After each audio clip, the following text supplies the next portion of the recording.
story begins a half-century ago. Racing history is made at the Indianapolis Speedway, and the era of the famous 500-mile races is born.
Yes, the old days are gone.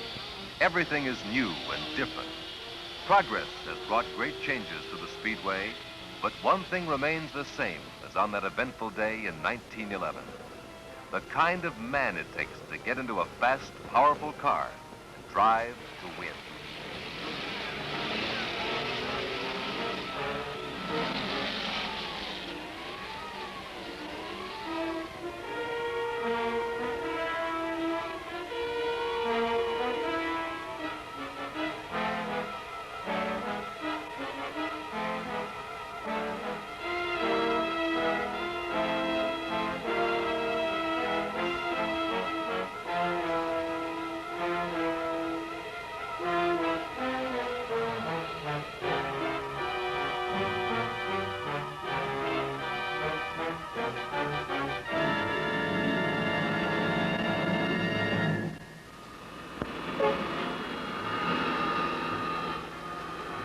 The 1st of May signals the start of activities, which climaxes in the famous Memorial Day Classic. Drivers and crewmen arrive from all parts of the country, for Indianapolis is the mecca of the racing fraternity. Now begins a time of testing, experimenting, and retraining. Cars are towed to the pit area, ready for their first easy laps around the track. The tempo begins to pick up. A feeling of expectation and excitement hangs in the air. And with the approach of the half-century mark, the realization of a dream lies within reach. The much sought-after speed of 150 miles per hour. In 1960, a rookie named Jim Hurtubise astounds the racing world by qualifying within a split second of the 150 mile per hour mark. Veteran driver and former national champion Tony Bettenhausen accepts the challenge laid down the year before. He tests his new car at a speed of 149.2 miles per hour, just a whisker away from Hurtubise's record. This sets the pace, and the search for speed begins.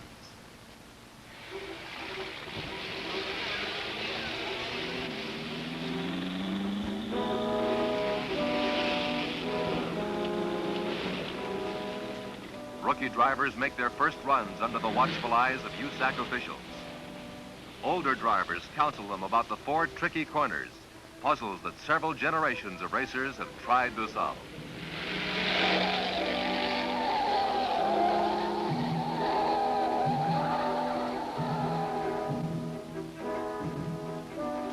The testing continues. Speeds mount higher and higher. And Russ Congdon discovers that the wall on turn 4 is very hard indeed.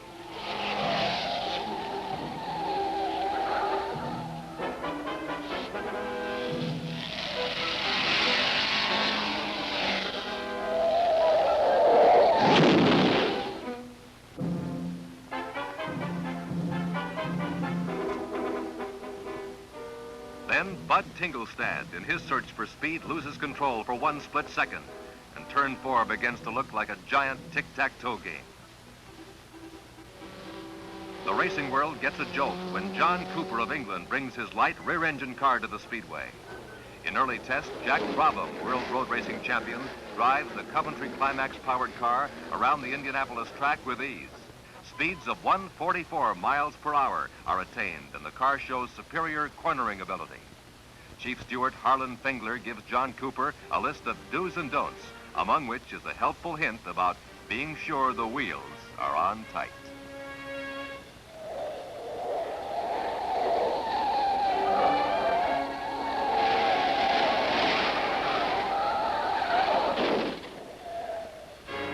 On turn 4 again, Dwayne Carter, losing a wheel, spins helplessly down the track as Don Freeland does everything but stand his car on end to avoid collision.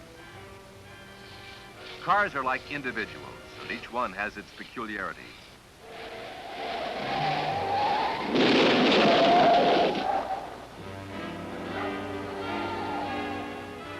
Another rookie's in trouble. Roger McCluskey woefully inspects his damaged car, and perhaps thinks about some other profession.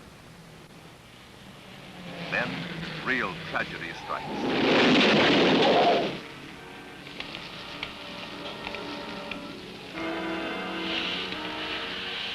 He was testing a car for a friend.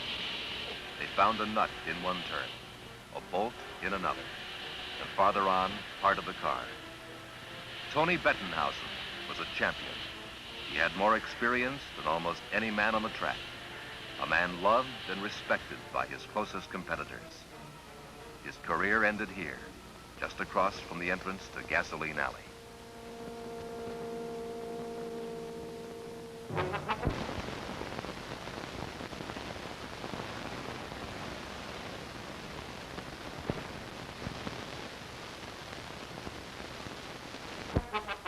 The ribbon is cut, and the track officially opens for qualification.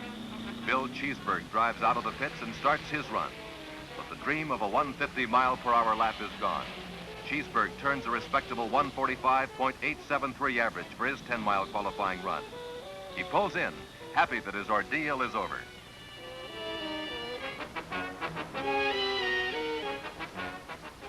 Then Eddie Sachs, last year's pole winner, takes off. A confident wave, and he hits the bricks. A smooth and quick 4 laps around the track earns him the checkered flag. The speed, 147.418 miles per hour.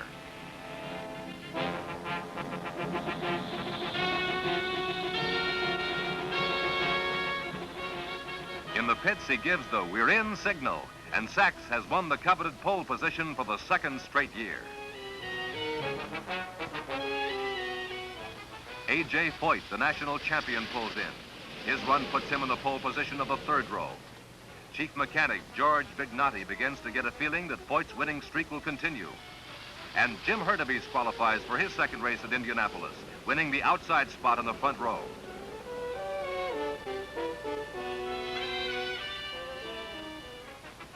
Roger Ward is no stranger to the Speedway. He won the 1959 race, placed 2nd in 1960. Officials and drivers wonder if Ward will come back for a 2nd win this year. His qualifying speed puts him way up front, pole man of the 2nd row.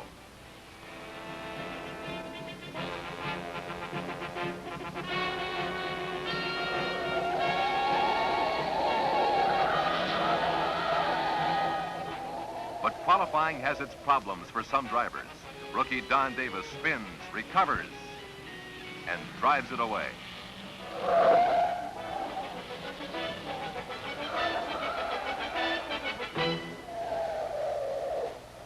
Veterans have their problems too. Seattle driver Jack Turner spins on turn 2, makes a nice recovery, and goes back for seconds. Master mechanic Smokey Unick puts the starter to last year's winning car. On the throttle, the man who drove it to his first Indianapolis win, Jim Rathman of Miami, Florida.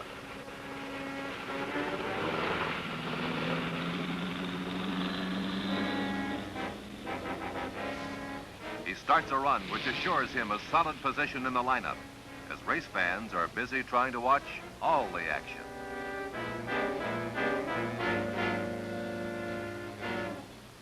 But on Sunday morning, Chuck Arnold has no time for scenery. He's real busy.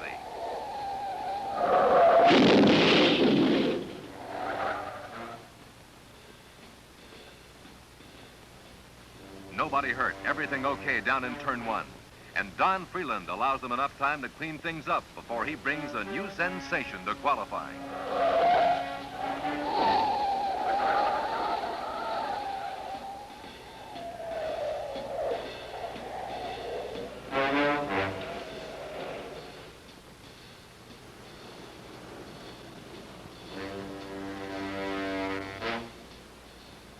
The drivers who take high-speed chances are not alone. It takes the skill of many people to make a car go fast enough to get in the race. Automotive engineers come to the speedway with stopwatches and slide rules to help and to learn. Here in this high-speed laboratory, drivers sweat out the capabilities of their cars. The big question before Jimmy Daywalt, is it fast enough for the race? 142 miles per hour isn't poking, but it isn't fast enough. Daywalt believes the car can do better. Can the engine be tuned to make better use of the powerful fuel? A conference between owner-mechanic Ollie Prather and Mobil's top race fuel engineer explores the problem. What engine adjustments will transform the fuel's great energy into maximum horsepower? Advice, suggestions, and the complicated racing engine is retuned.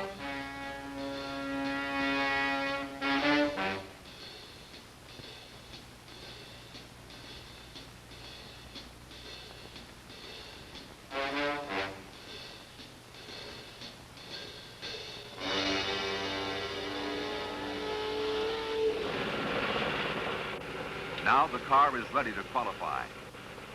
Jimmy Daywalt wheels out of the pits onto the track to drive the 4 laps which constitute his qualifying run.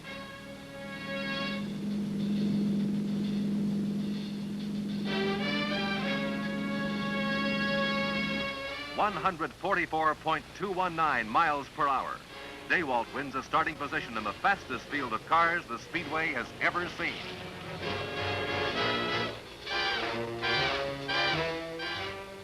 And then it rained. Qualifying slowed up. But a magic moment of perfect track conditions arrives for Lloyd Ruby. He starts out to qualify the car that Tony Bettenhausen would have driven. He takes the turns with ease and crosses the finish line with a blistering average of almost 147 miles per hour.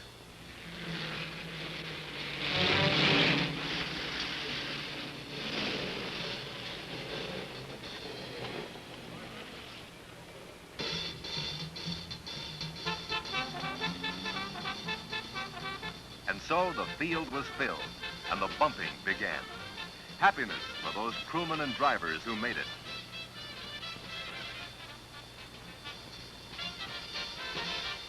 Surprise, elation, and a case of jitters for rookies about to drive their first big one. The big mobile fuel tank rolls back into the garage area, signaling the end of the first half of the big story at Indianapolis. The history of Indianapolis is well recorded, but history still lives today. With these hands, Ray Harroun drove this car to victory in 1911.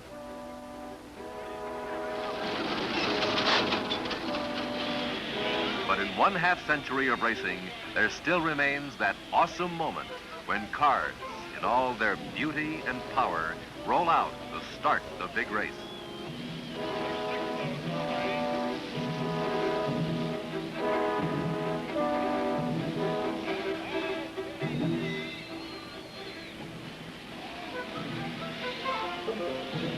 are 33 starters.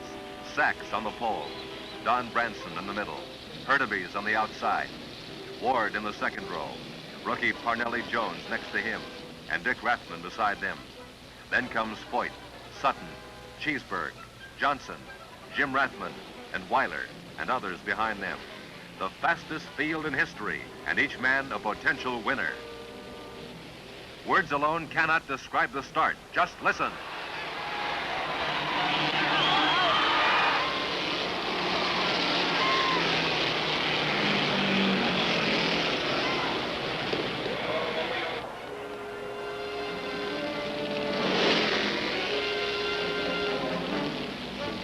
Eddie Sachs leads from the pole, but Jim Hurtubise goes faster and faster, passes Sachs on the outside, and slowly builds up his lead.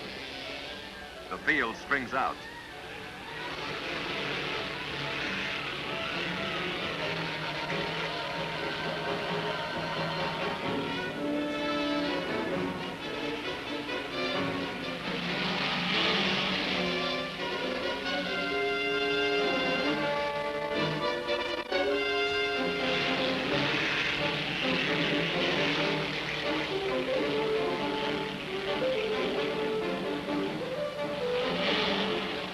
Don Branson leads the race, burnt valve sidelining the car.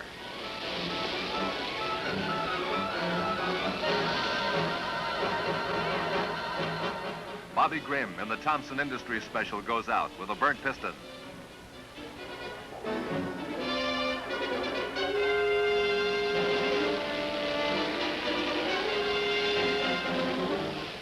Then Jim Hurtubise sacrifices his lead to make his first pit stop. He's won over $5,000 in lap prize money, but 21 seconds here brings an end to his winning streak.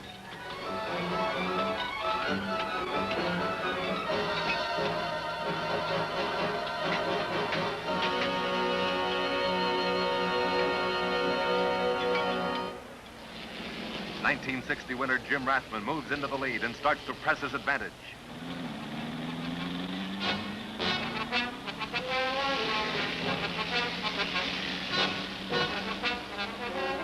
On the 43rd lap, Rathman is forced to come in for tires and fuel, and the lead passes to rookie Parnelli Jones.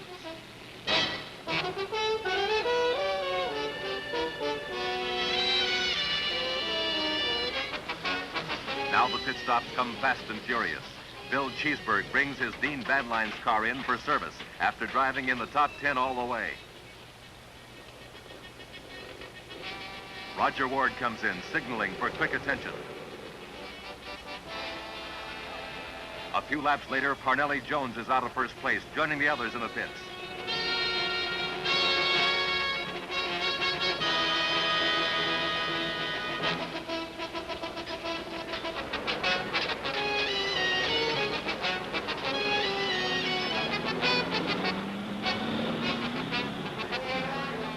Then Eddie Sachs sacrifices the lead, rolling into the pits.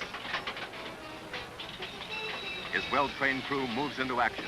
High-pressure tanks on the scene can ramrod 55 gallons of mobile fuel into thirsty tanks in a little over 12 seconds.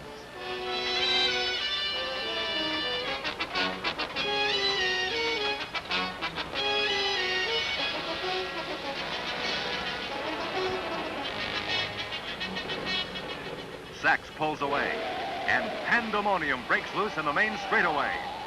A ruptured oil tank on the car driven by Don Davis. A chain of accidents is triggered by his skidding car.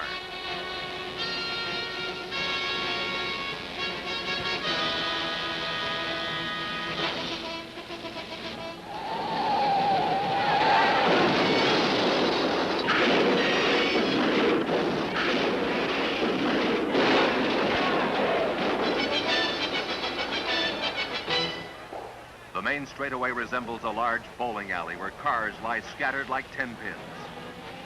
6 cars are involved. Shocked emergency crews rush to the scene. An accident of this magnitude never expected. Turner's car wrecked after flipping high in the air. McCluskey's car wrecked after hitting Cheeseburg's. Shepard's car wrecked. And Ruby stopped at the beginning of turn 1 after barely getting through. A miracle indeed. Destruction for the cars, no injuries to the drivers.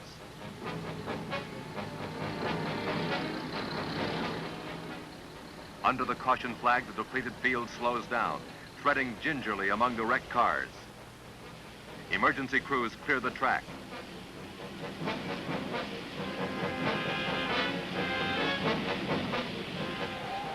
Len Sutton spins on the slick surface, narrowly missing another calamity. Now Jim Rathman is out of the race. He stands on the pit wall looking for a ride. Parnelli Jones in the pits with a cut on his face, broken goggles, and a motor that won't run right. Hurtubise makes his pit stop, starts out. But something's wrong. There's a fire in the cockpit.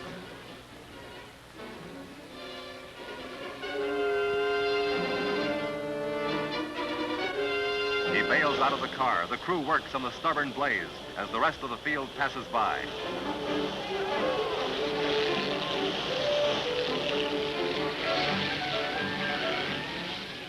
With the fire out, Hurtubise jumps back in and goes out for more. A.J. Foyt leads. And there's a rabbit running against the traffic in turn 3. But trouble is not through with Jim Hurtubise. His engine blows up. In racing vernacular, he ventilated it. He brings it safely to a stop in the turn 1 infield.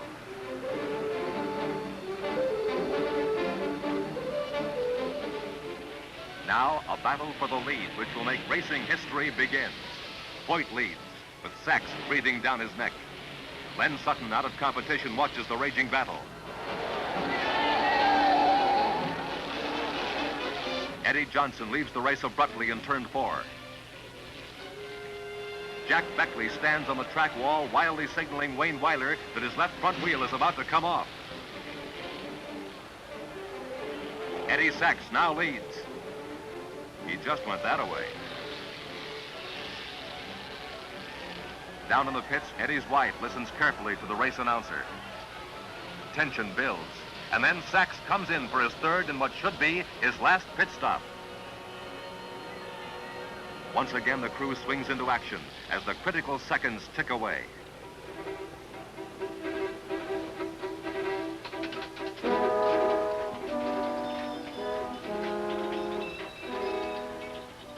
Finished and rolling out, Eddie is cheered on his way. From here to the finish, it's a rough, hard drive. A.J. Foyt pulls in 2 laps later. His crew jumps to their task. They have a winning car and driver on their hands, but still the race could be lost here and now. Something is wrong. The automatic fueling device will not engage, and while tires are replaced, he's not getting the precious fuel needed to finish the race.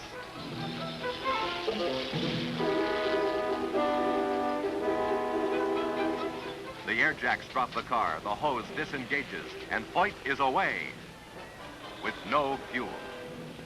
A panic-stricken crew mills helplessly around, wondering what they should do. Foyt still doesn't know he's traveling light.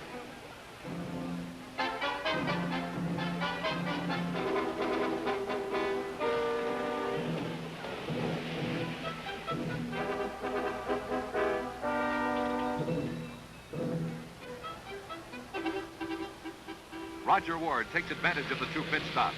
Now he has the lead. But Foyt, with his light fuel load, is burning up the track with a sizzling 146 miles per hour. The crew watches anxiously, and suddenly Sachs is back in front. Foyt is back in the pits with a forgotten fuel load, and the race is almost won for Sachs. He has only to maintain his position to make it across the finish line first.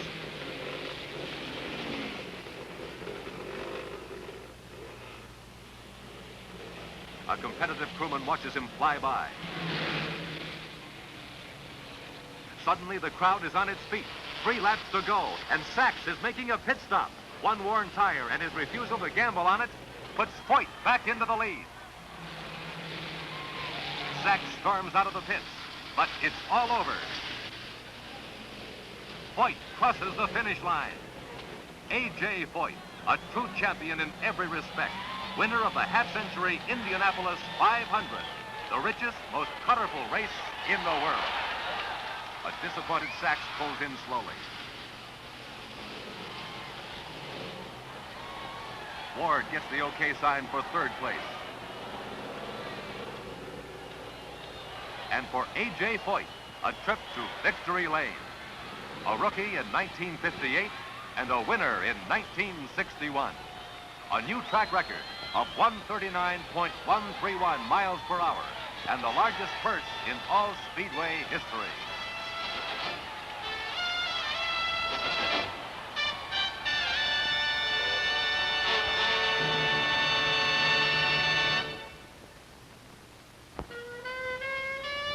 And so the first half century is finished. And these beautiful cars, like those of yesterday, will soon become obsolete as progress in engineering and fuels brings advanced ideas to racing. What remains?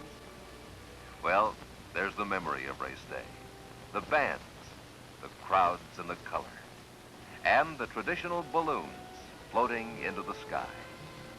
When these are gone, there only remains the half-century-old bricks of the main straightaway.